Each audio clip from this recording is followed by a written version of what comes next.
The rapid pace of technological change can make it difficult for the primary ICT curriculum to keep up. This programme looks at how two teachers are delivering different areas of the curriculum to their pupils. Sarah Webber is teaching website design, a recent addition to the curriculum, to her Year 6 pupils. In contrast, Year 4 teacher Becky Sherratt is updating her teaching of programming and control with the help of some hands-on robotic cars. Throughout the programme, primary ICT consultant Lucinda Searle will be adding her suggestions as to how best to teach these topics. At 2 Mile Hill Juniors in Bristol, Sarah Webber has begun building websites with her Year 6 pupils. Right, good morning everyone. This morning's history lesson is going to provide further content for the websites that they'll continue working on in the afternoon. You researched about Victorian schools, and now you're going to find out what life was like for children who couldn't afford to go to school. So I'm going to show you a clip. Certain skills that children have to learn, for instance in this case, making a multimedia presentation for different audiences, it wouldn't be taught in isolation. You wouldn't just make a web page and this is a hyperlink. You'd need a purpose and a reason for doing it, which is why ICT is often taught through a subject, in this case history.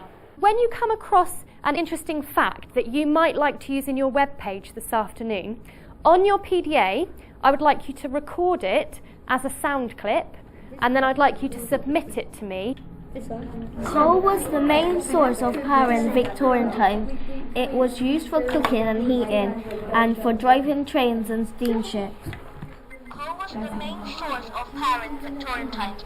It was used for cooking and heating, and for driving.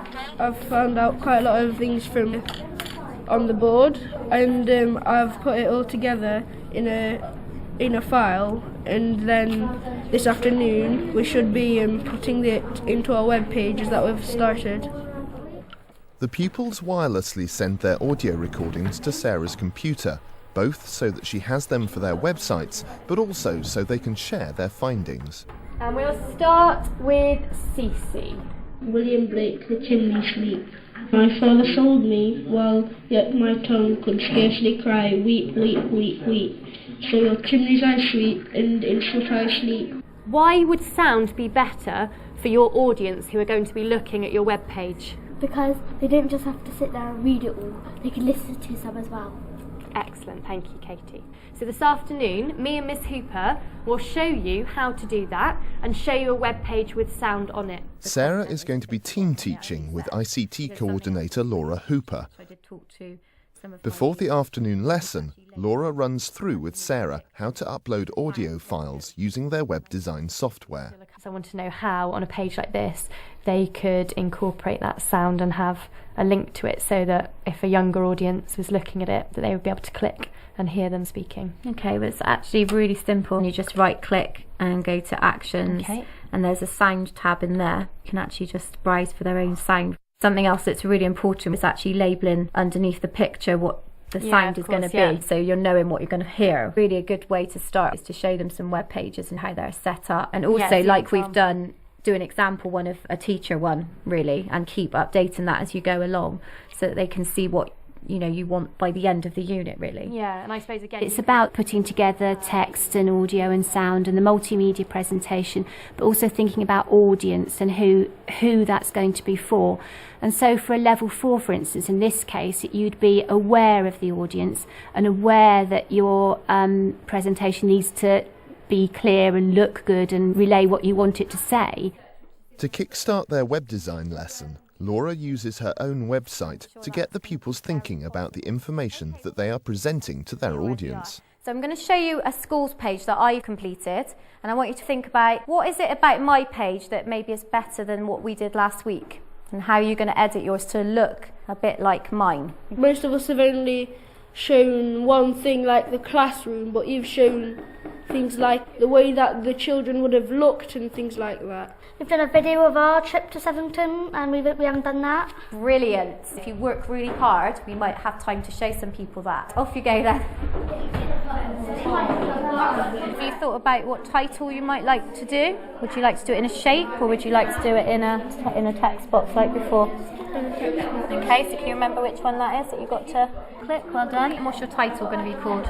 Working children. Working Children. So if you type that in. Some of the pupils have added the audio that they recorded in the morning. A sound is like telling you a bit about what happens in Victorian time to the kids. We put the sound on there, and then we got to press play, and then click on that picture to get the sound playing. Children who have no parents are often taken into factories to live and work. If someone was using your web page, how would they know that they're going to find out about sound there? Do a text box and then put where to click. Where to click? What else could you say apart from where to click, Lauren? Find out about children. Yes, to find out about working children. Excellent. So you're confident about putting... Before doing this, I had to really familiarise myself with the programmes. It's something I hadn't used before. And the way I always do that with ICT is actually doing what they'll be doing myself and working through the programme. With this programme, the actual IT skills they picked up surprisingly quickly, and I think some of the things they found more difficult are thinking about the layout, thinking about an audience and how they will prepare the page for that. Right, you've got to create your own style in the way you do your titles, where you put the pictures, the kind of font that you use. So that if I was to look at one, I'd say, oh, that's Shauna's webpage. Oh, that's Tom's style. Have a look at this page and how it looks like Miss Hooper's style of doing things. So when I went on the school trip with my class, we recorded some video images of you at the trip on the flip cameras. So this is actually Tom, because he came with me on the trip, and he's actually just put this into his page as well. So I've just showed Tom how to do this. Imagine if you were showing this to some Year 3 children that have never learnt about Victorians. If they can listen to you talking about it and watch a video of you at a real Victorian school, that will be almost like them going on the trip with you. So I think it's really important that you can incorporate all of that in your webpage. Yeah, absolutely. Fantastic.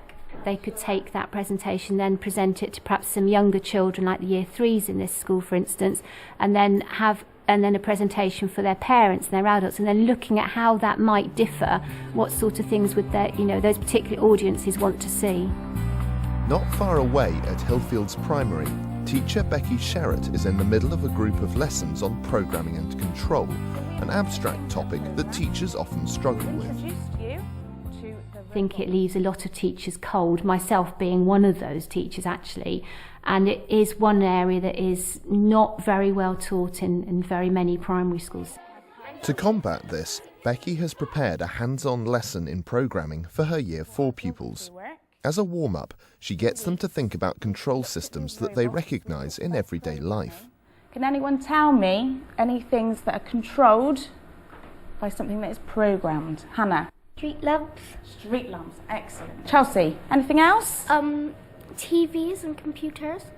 Machines can't do things on their own. You have to tell it to do something. So whether that's the washing machine or the traffic lights, whatever, it's getting that idea that humans tell machines what to do, and that's the starting of programming and sequencing of instructions.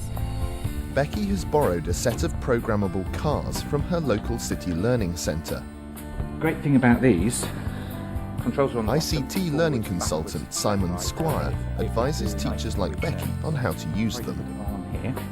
On this one, you can actually now edit on screen. Right. So if I use these arrow keys here, move up and down, so I want to move forwards, let's say 10 centimetres. So if I press 10 on there, and you can see that it's appeared on there, move down and I turn 45 degrees, put that in, and I'm going to turn it around now, so we should now have that forwards 10, right turn 45.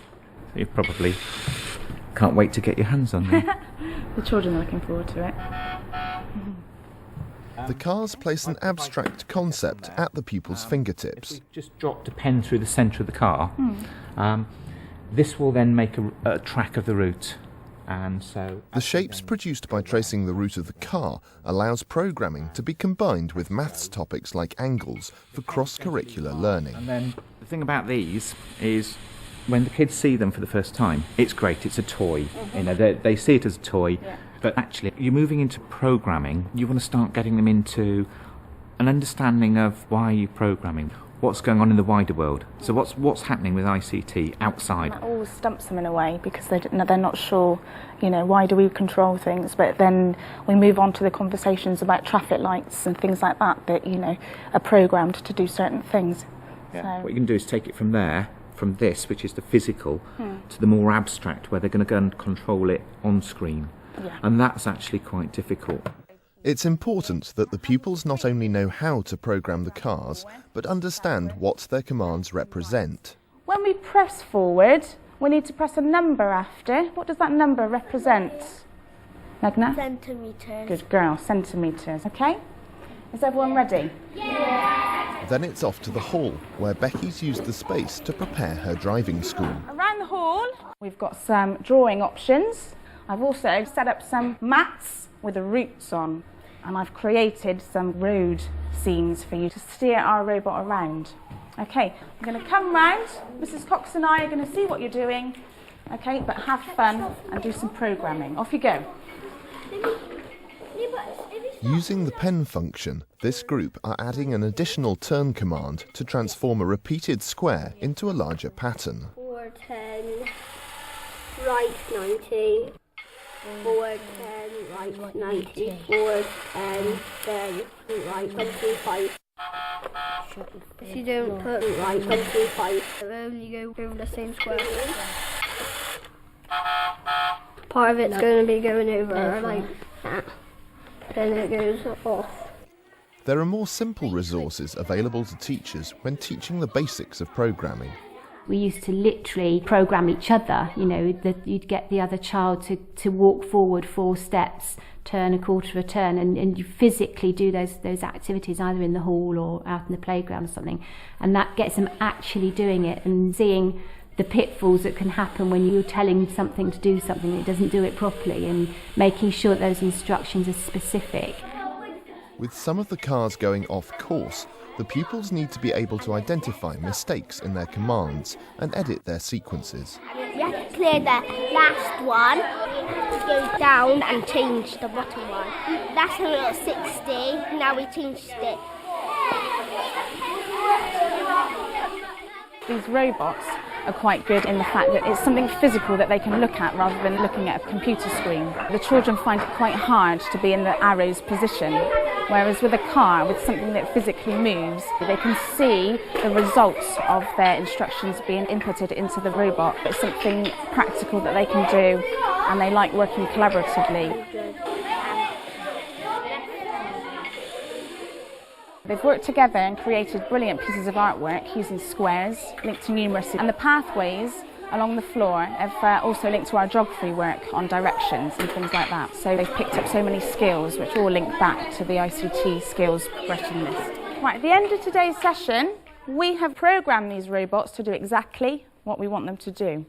To take your learning further, next week we are going to be using the sensor to make the lights come on when it gets dark. You've worked really hard today. This is something we've been working towards for years. ICT really embedded in the primary curriculum. There's a danger of, taking the children into an ICT suite, for instance, and working on a level 3 type activity, whereas ICT is a tool to be used across the curriculum. There's lots of different packages being developed that, to me, make ICT much more exciting and more fun.